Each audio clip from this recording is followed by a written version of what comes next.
ഈ നവപൂജിതം സമ്മേളനത്തിൽ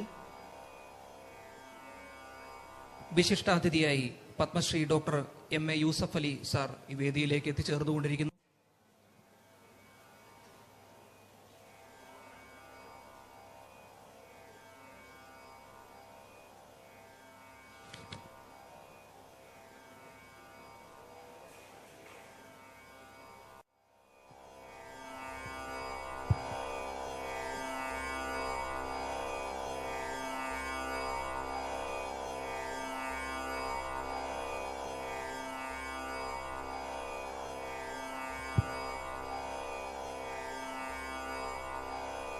നമ്മുടെ സർവസ്വവുമായ ഗുരുവിന്റെ 76-ാം ജന്മദിന പൂജിത സമർപ്പണ ആഘോഷ കർമ്മങ്ങളുടെ ഭാഗമായി നടക്കുന്ന നവപൂജിതം സമ്മേളനത്തിന്റെ ഔപചാരികമായ ഉദ്ഘാടന കർമ്മമാണ് ഇപ്പോൾ ഈ വേദിയിൽ നടക്കുന്നത്. ഉദ്ഘാടന കർമ്മം നിർവഹിക്കുന്നതിനായി ഈ വേദിയിൽ എത്തിച്ചേർന്നിരിക്കുന്നത് ബഹുമാന്യനായ Goa governor advocate P.S. Sreedharan Pillai, അധ്യക്ഷപദം അലങ്കരിക്കുന്ന ബഹുമാന്യപ്പെട്ട ഭക്ഷ്യ സിവിൽ സപ്ലൈസ് വകുപ്പ് മന്ത്രി, ഒപ്പം വിശിഷ്ടാതിഥിയായി എത്തിച്ചേർന്നിരിക്കുന്ന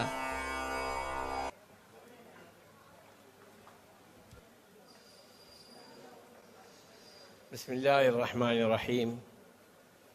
സർവശക്തനായ ദൈവത്തിൻ്റെ തിരുനാമത്തിൽ ആരംഭിക്കട്ടെ. ഇവിടെ നിന്ന് ഉദ്ഘാടനം കഴിഞ്ഞു പോയ ബഹുമാന്യനായ എൻ്റെ സുഹൃത്തു കൂടിയായ ഗോവ ഗവർണർ ശ്രീ ശ്രീധരൻപിള്ള അവർകൾ, excellency Harin Fernando, Minister of Tourism and Land, Sri Lanka. We are always with Sri Lanka. We are very happy to receive to our state, Kerala, because whenever I visit Colombo and other parts of Sri Lanka, I am meeting a lot of Keralites there, and government and the people of Sri Lanka are taking care about them. So thank you very much, Excellency, for attending this function. ഇവിടെ നിന്ന് പോയ ബഹുമാനപ്പെട്ട മന്ത്രി Anil, Shri T.R. Anil, president Pothencode ഗ്രാമപഞ്ചായത്ത്, ബഹുമാന്യനായ ആദരണീയനായ സ്വാമി ഗുരുരത്നം ജ്ഞാന തപസ്വി, general secretary Santhigiri ആശ്രമം, സ്വാമി ചൈതന്യ ജ്ഞാന തപസ്വി, പ്രസിഡന്റ് ശാന്തിഗിരി ആശ്രമം, ബഹുമാന്യനായ ആദരണീയനായ reverend Thomas J Netto, archbishop ലത്തീൻ അതിരൂപത തിരുവനന്തപുരം, ഡോക്ടർ K.N. ശ്യാമപ്രസാദ്, ആദരണീയരായ സന്യാസി വര്യന്മാരെ, പണ്ഡിത വരേണ്യരെ, വിവിധ മേഖലകളിൽ നിന്നുള്ള പ്രമുഖ വ്യക്തിത്വങ്ങളെ, വേദിയിലും സദസ്സിലും ഉള്ള എൻ്റെ പ്രിയപ്പെട്ട സഹോദരി സഹോദരന്മാരെ, it is indeed a great honor and privilege to be among such a distinguished gathering of dignified guests, including Mr. Hari Fernando, Member of Sri Lanka Parliament and Minister of Tourism and Land. I am very happy to be here today.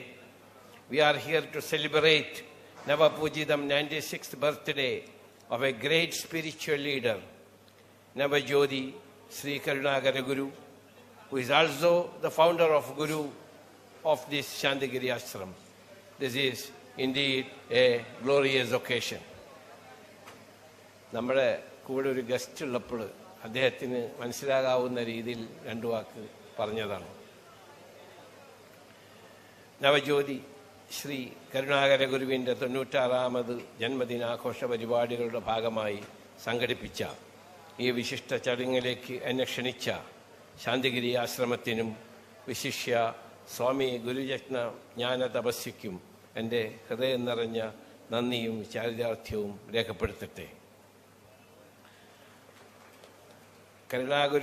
Karunakara ഗുരുവിൻ്റെ പവിത്രമായ പാദസ്പർശം ഏറ്റ ഒരുപാട് മഹാന്മാരുടെയും ഒരുപാട് പണ്ഡിതന്മാരുടെയും ഒരുപാട് നേതാക്കളുടെയും ഒരുപാട് ലോകപ്രശസ്തരുടെയും പാദസ്പർശമേറ്റ് അനുഗ്രഹീതമായ ഈ സ്ഥലത്ത് എനിക്ക് വരാൻ സാധിച്ചതിൽ സർവശക്തനായ ദൈവത്തോട് നന്ദി പറയുകയും ഇതിന് ക്ഷണിച്ച ഇതിൻ്റെ ഭാരവാഹികളോടും പ്രത്യേകിച്ച് ബഹുമാന്യനും ആദരണീയമായ ജ്ഞാനതപസ്സി അവരോടുമുള്ള എൻ്റെ അനർഘമായ കൃതജ്ഞതയും ചാരിതാർത്ഥ്യവും ആദ്യമായി രേഖപ്പെടുത്തട്ടെ. സ്വാമിജിയുടെ ഒരുപാട് പരിപാടികളിൽ ഞാൻ പങ്കെടുത്തിട്ടുണ്ട്.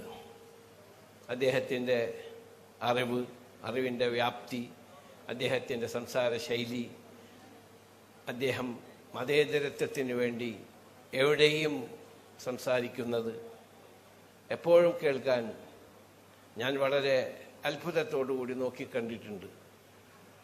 അദ്ദേഹവുമായുള്ള സ്നേഹബന്ധം ഏറെ മൂല്യത്തോടു കൂടിയാണ് ഞാൻ നോക്കിക്കാണുന്നത്. അദ്ദേഹത്തിനും അദ്ദേഹത്തിൻ്റെ കൂടെയുള്ള സ്വാമി വര്യന്മാർക്കും എൻ്റെ ഹൃദയത്തിൻ്റെ അടിത്തട്ടിൽ നിന്ന് നന്ദി പറയുകയും നിങ്ങൾക്കെല്ലാം ദൈവം നന്മ വരുത്തട്ടെ എന്ന് പ്രാർത്ഥിക്കുകയും ചെയ്യുന്നു. നാം എല്ലാവരും പ്രാർത്ഥിക്കുന്നത് ഒന്നിലേക്കാണ്. ഏകം സദ്വിപ്രാ ബഹുധാ വദന്തി. നമ്മളെല്ലാവരും പ്രാർത്ഥിക്കുന്നത് ഏകനായ ദൈവത്തിലേക്കാണ്. ഇസ്ലാം പറയുന്നു റബ്ബുൽ ആലമീൻ. ദൈവം ലോകത്തിൻ്റെ മുഴുവൻ ദൈവമാണ്. അല്ലാതെ മുസ്ലിം സമൂഹത്തിൻ്റെ മാത്രമോ അല്ലെങ്കിൽ ഒരു വിഭാഗത്തിൻ്റെ മാത്രമോ അല്ല. ഇസ്ലാം പറയുന്നു റബ്ബുൽ ആലമീൻ. ലോകത്തിൻ്റെ മുഴുവൻ നാഥനാണ്, ഏകനാണ് ദൈവം. നമ്മളെല്ലാവരും വിശ്വാസികളാണെങ്കിൽ, ഇത് വിശ്വാസികളോടാണ് പറയുന്നത്, വിശ്വാസികളാണെങ്കിൽ നമ്മളെല്ലാവരും ഒന്നിലേക്കാണ് പ്രാർത്ഥിക്കുക, റബ്ബുൽ ആലമീൻ. നവീനമായ ഒരാശയത്തെയാണ് കരുണാകര ഗുരു ലോകത്തിന് നൽകിയത്. അത് ജാതി മത വർണ്ണ വർഗങ്ങൾക്കതീതമായും സാമ്പത്തികമായ നിലവാരങ്ങൾക്കും അതീതമാണ്. രാജ്യത്തിൻ്റെ മതേതര രംഗത്ത് നിസ്തൂലമായ പ്രവർത്തനങ്ങളാണ് ശാന്തിഗിരി ആശ്രമം നടത്തിക്കൊണ്ടിരിക്കുന്നത്. ഭാരതത്തിൻ്റെ ബഹുസ്വരതയ്ക്ക് ശാന്തിഗിരി നൽകുന്ന സംഭാവനകൾ അനന്യമാണ്. ആയതുകൊണ്ട് ഈ ആശ്രമത്തിന് എന്നാൽ കഴിയുന്ന സഹായം സ്വാമിജി ഒന്നും ആവശ്യപ്പെട്ടിട്ടില്ല.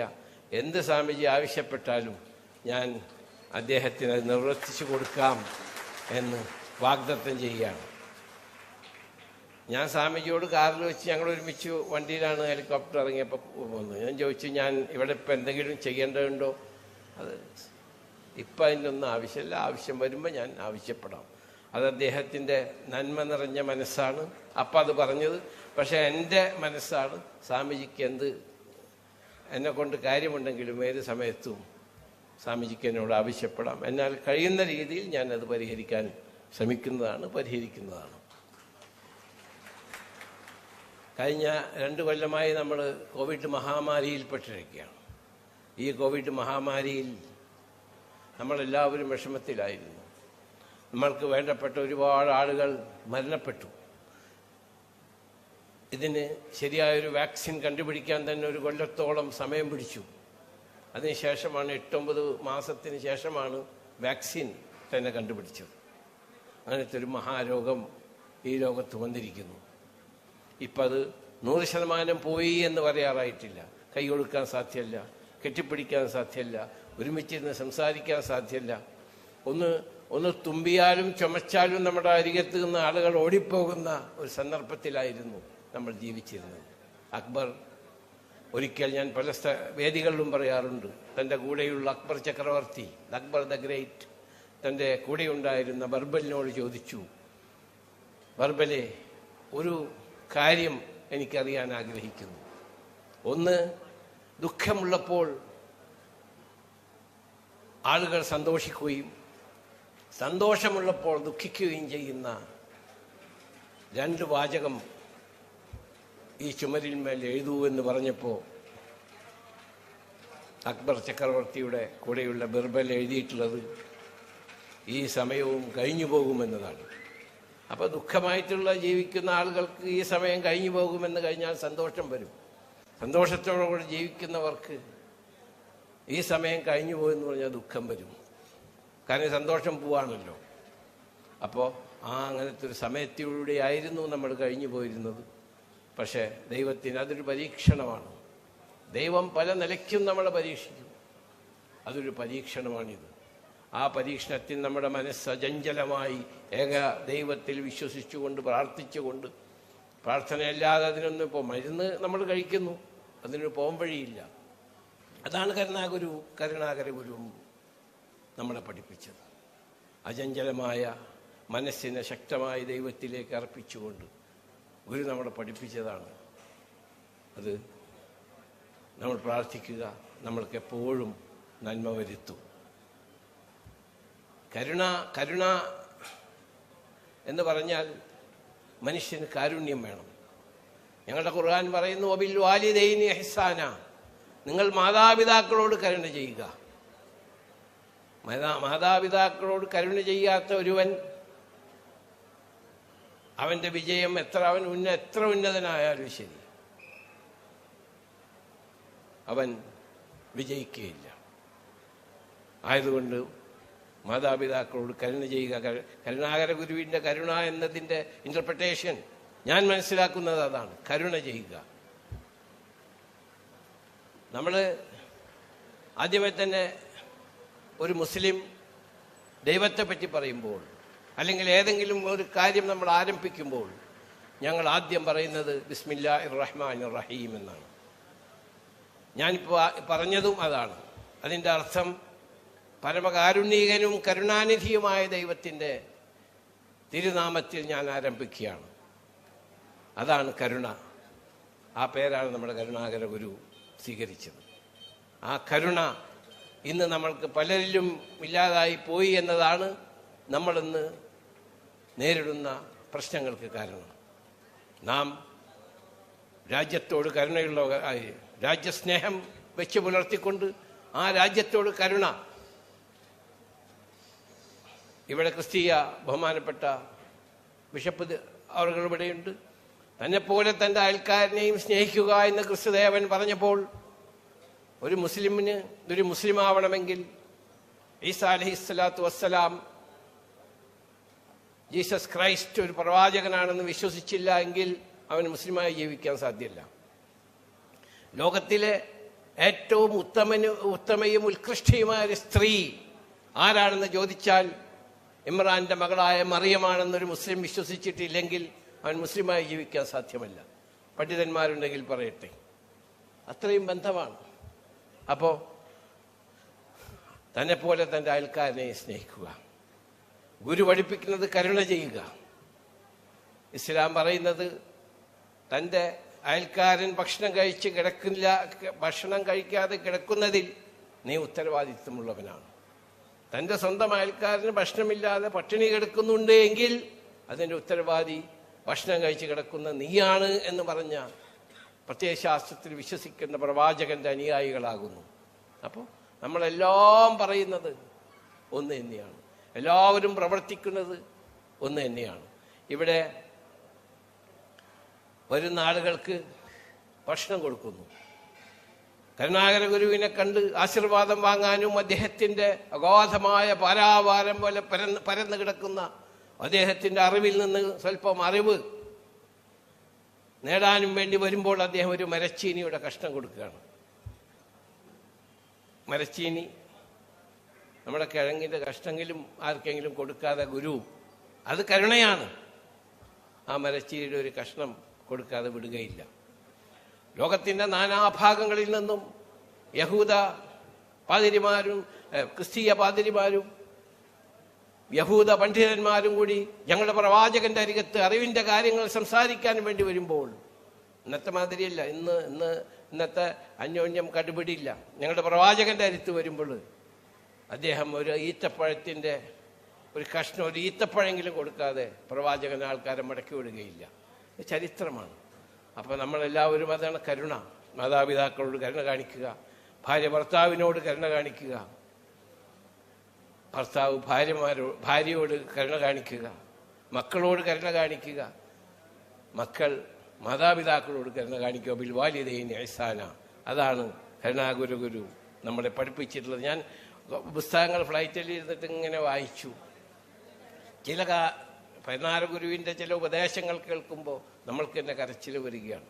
അഗാധമായ പാണ്ഡിത്യമുള്ള പാരാവാരം പോലെ പരന്നു കിടക്കുന്ന അറിവുള്ള അദ്ദേഹത്തിൻ്റെ ഓരോ വാചകങ്ങളും പലതിലും അധിഷ്ഠിതമാണ്.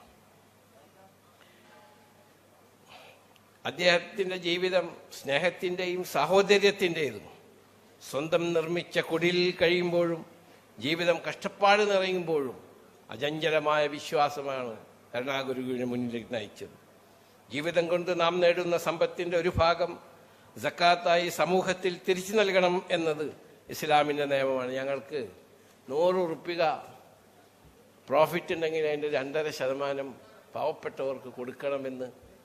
അത് ആര് കൊടുക്കുന്നില്ല, അത് വേറെ. നിയമം അതാണ്. അത് തന്നെയാണ് കരുണാകരഗുരു പറഞ്ഞ് നിങ്ങൾ പാവപ്പെട്ടവർക്ക് ഒരു വിഹിതം നിങ്ങൾ കൊടുക്കണം എന്ന് നമ്മളെ പഠിപ്പിച്ചു.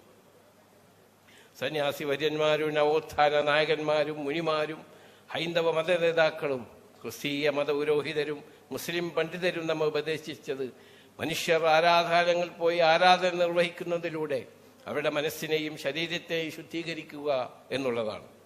കാരണം നമ്മൾക്കൊരു മനസ്സിന് ശരീരത്തിന് സമാധാനം കിട്ടണമെങ്കിൽ, മാനസികമായി നാം ഉയരണമെങ്കിൽ നമ്മൾക്ക് പ്രാർത്ഥന വേണം. ഖുർആൻ പറയുന്നു, ഇസ്ലാം പറയുന്നു, അദ്ദുആഉ ഹുവൽ ഇബാദ, അദ്ദുആഉ മുഖുൽ ഇബാദ. പ്രാർത്ഥനയാണ് നിങ്ങളുടെ ആരാധനയുടെ മജ്ജ. അത് നമ്മളെല്ലാവരും പ്രാർത്ഥിക്കുന്നുണ്ട്. നമ്മുടെ എല്ലാവരുടെയും പ്രാർത്ഥനകൾ ദൈവം സ്വീകരിക്കട്ടെ. ഞാൻ ഗൾഫിലാണ്, അതും കൂടി പറഞ്ഞുകൊണ്ട് ഞാൻ അവസാനിപ്പിക്കാം. അവിടെ ഇസ്ലാമിക ഭരണകർത്താക്കളാണ് ഗൾഫിലുള്ളത്.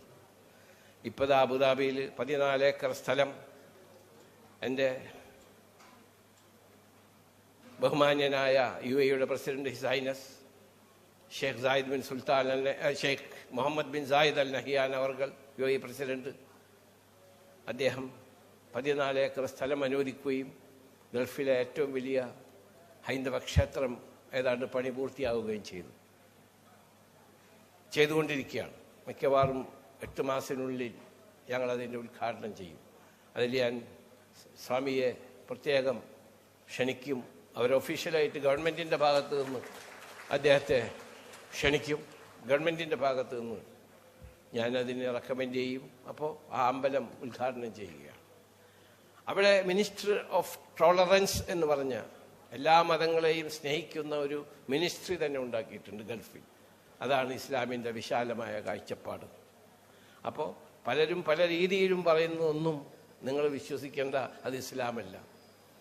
സ്വന്തം ജീവൻ നമ്മൾക്ക് തന്നാൽ ആ ജീവൻ എടുക്കാൻ അർഹത ദൈവത്തിന് മാത്രമേയുള്ളൂ. അത് വിശ്വസിച്ച് ജീവിക്കുന്ന ഒരു മുസ്ലിമിന് സൂയിസൈഡ് ബോംബാവാൻ സാധ്യമല്ല. അപ്പം അത് ഇസ്ലാമല്ല.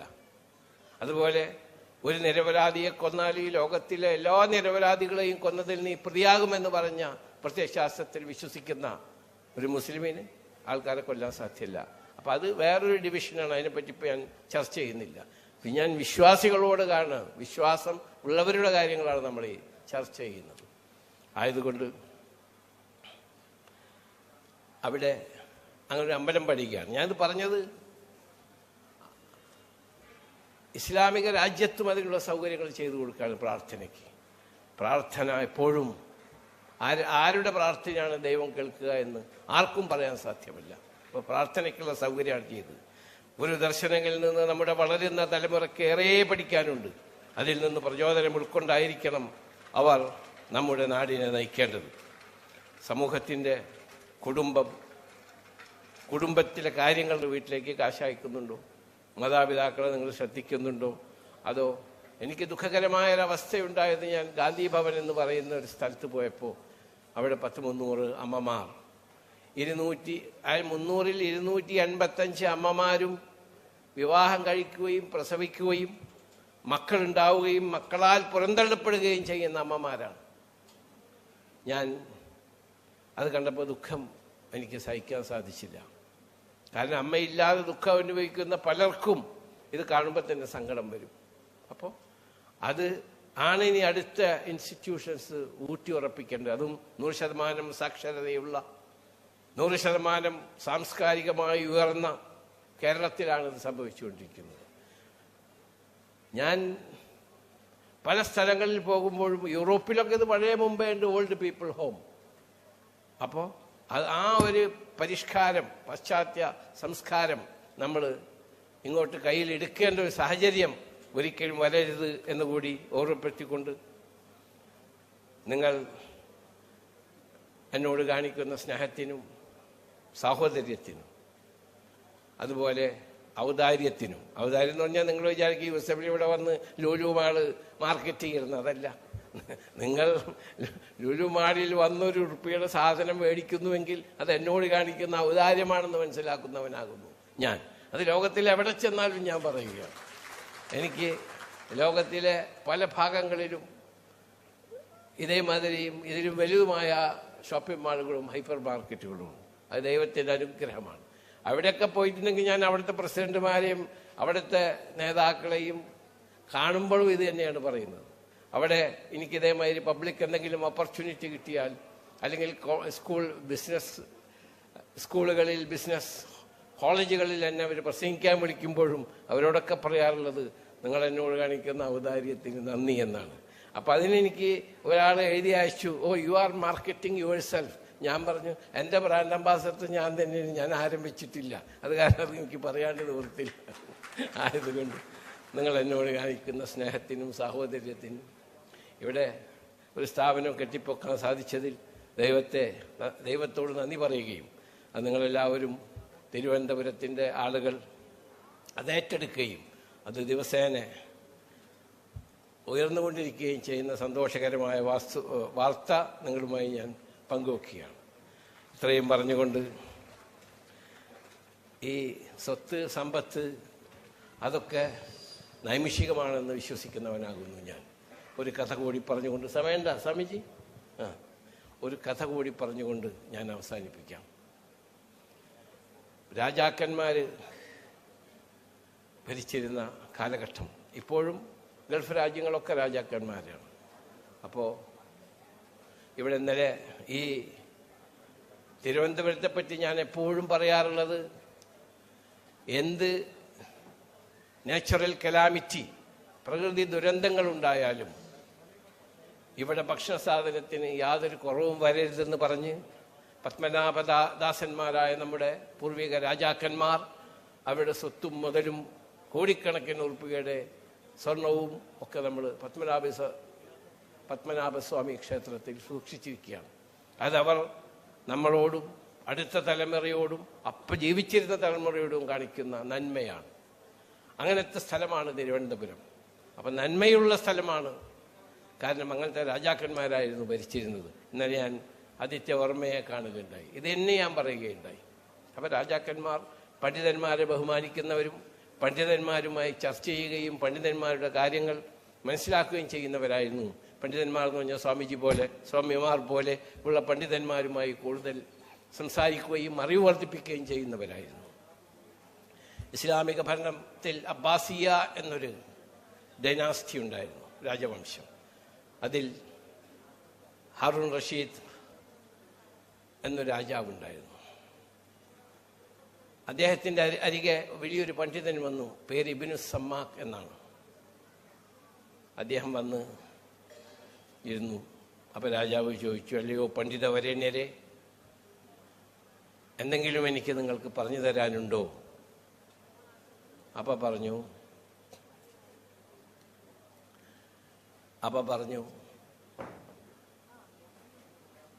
ഞാനൊരു കാര്യം നിങ്ങളോട് പറയാൻ ഉദ്ദേശിക്കുന്നു. നിങ്ങൾക്ക് അതികഠിനമായ ദാഹം, നിങ്ങൾക്ക് വെള്ളം കിട്ടാത്തൊരു പ്രദേശത്താണ് നിങ്ങൾ ജീവിക്കുന്നത്. മനുഷ്യനാണ് ദാഹം, വെള്ളം കുടിച്ചില്ലെങ്കിൽ മനുഷ്യൻ മരിച്ചു പോകും. അങ്ങനത്തെ ഒരു സ്ഥലത്താണ് നിങ്ങൾ ജീവിക്കുന്നത്. എൻ്റെ കയ്യിൽ ഒരു ഗ്ലാസ് വെള്ളമുണ്ട്, നിങ്ങൾ അതിന് എന്ത് പ്രതിഫലം തരും എന്ന് ചോദിച്ചു. ഇബ്നു സമ്മാക്കിനോട് പറഞ്ഞു, എന്ന പണ്ഡിതനോട് രാജാവ് പറഞ്ഞു, ഞാൻ എൻ്റെ രാജ്യത്തിൻ്റെ പകുതി നിങ്ങൾക്ക് തരും ആ സമയത്ത് എനിക്ക് എൻ്റെ ദാഹം അകറ്റിയാൽ.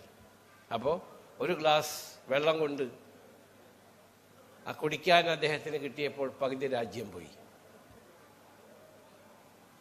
പിന്നെ അദ്ദേഹം ചോദിച്ചു, ആ പണ്ഡിതൻ ചോദിച്ചു, ഞാൻ സ്വാമിമാരെ കണ്ട കാരണമാണ് ഈ കഥ ഇവിടെ, കാരണം അറിവ് പറഞ്ഞു കൊടുക്കേണ്ടവരാണ് സ്വാമിജികൾ, അപ്പോൾ അത് പണ്ഡിതന്മാർ. അപ്പം അദ്ദേഹം പറഞ്ഞു, ശരി, ഞാൻ ഈ ഒരു ഗ്ലാസ് വെള്ളം തന്ന് നിങ്ങളത് കുടിച്ചു, നിങ്ങൾക്കത് മൂത്രമൊഴിച്ച് കളയാൻ സാധിക്കുന്നില്ല, നിങ്ങൾക്ക് ഭയങ്കരമായ ദേഹാസ്വാസ്ഥ്യം, അത് നാച്ചുറൽ പ്രോസസ്സാണ്. വെള്ളം കുടിക്കുമ്പോൾ നമ്മൾ മൂത്രമൊഴിച്ചു, അതിന് സാധിക്കുന്നില്ല, ആയതുകൊണ്ട് നിങ്ങൾ എന്ത് ചെയ്യും? അതിൻ്റെ മരുന്ന് എൻ്റെ കയ്യിലുണ്ട്, അപ്പം നിങ്ങൾ എനിക്ക് എന്ത് തരും എന്ന് പറഞ്ഞു. അപ്പം പറഞ്ഞു, ഞാൻ എൻ്റെ സ്വത്തിൻ്റെ ബാക്കിയുള്ള പകുതിയും നിങ്ങൾക്ക് തരും എന്ന് പറഞ്ഞു. അപ്പം അദ്ദേഹം പുഞ്ചിരിച്ചുകൊണ്ട് പറഞ്ഞു, ഒരു ഗ്ലാസ് വെള്ളം കൊണ്ട് നിങ്ങളുടെ സ്വത്ത് മുഴുവൻ പോയി. അപ്പോൾ ഇതൊക്കെ നൈമിഷികമാണെന്ന് വിശ്വസിക്കുന്നവനാകുന്നു.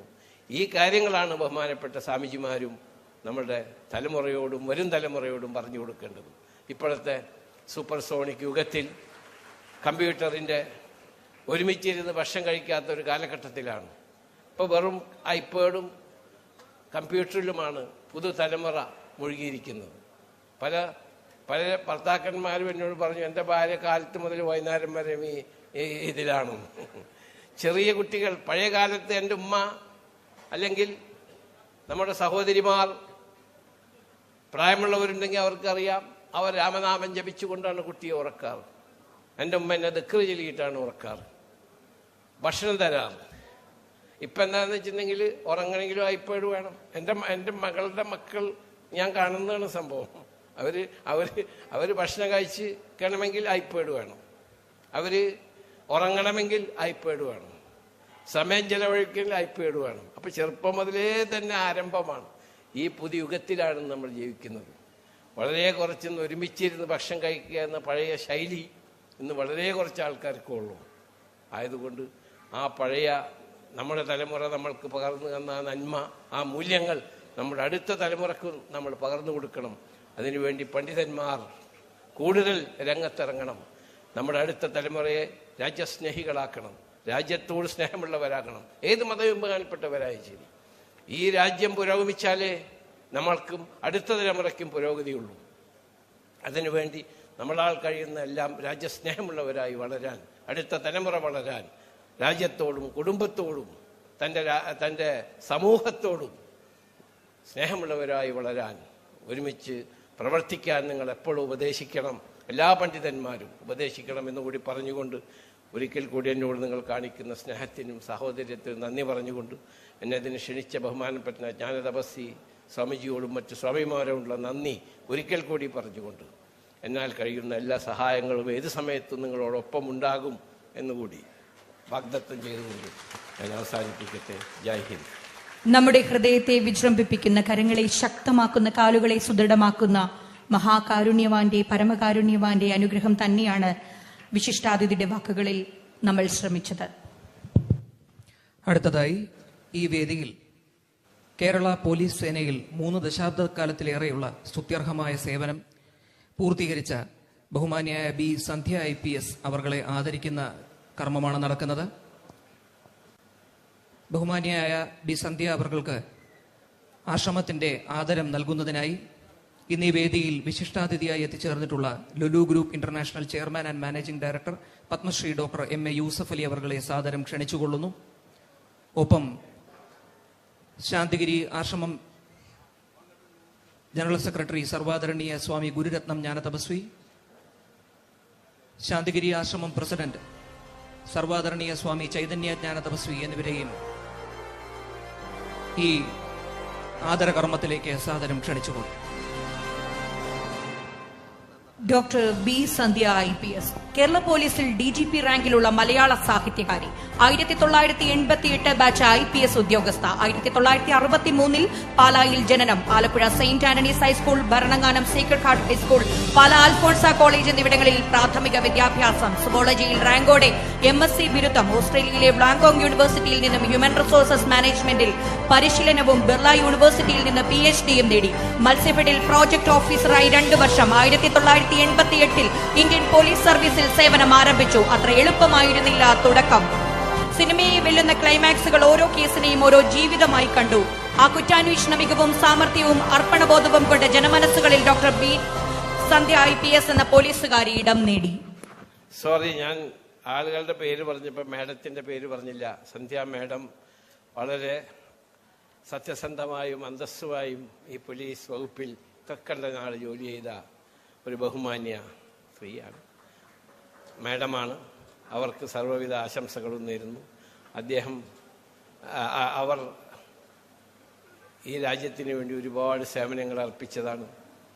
എനിക്ക് പേഴ്സണലായിട്ട് കൊല്ലങ്ങളോളമായിട്ട് ഒരു സഹോദരിയെപ്പോലെ സ്നേഹവും സാഹോദര്യവും വെച്ച് പുലർത്തുന്ന മാഡമാണ്. അവർക്ക് എല്ലാവിധ ആശംസകളും. അവരുടെ പേര് പറയാൻ ഞാൻ മറന്നുപോയതിൽ ഒരിക്കൽ കൂടി ക്ഷമ ചോദിക്കുന്നു.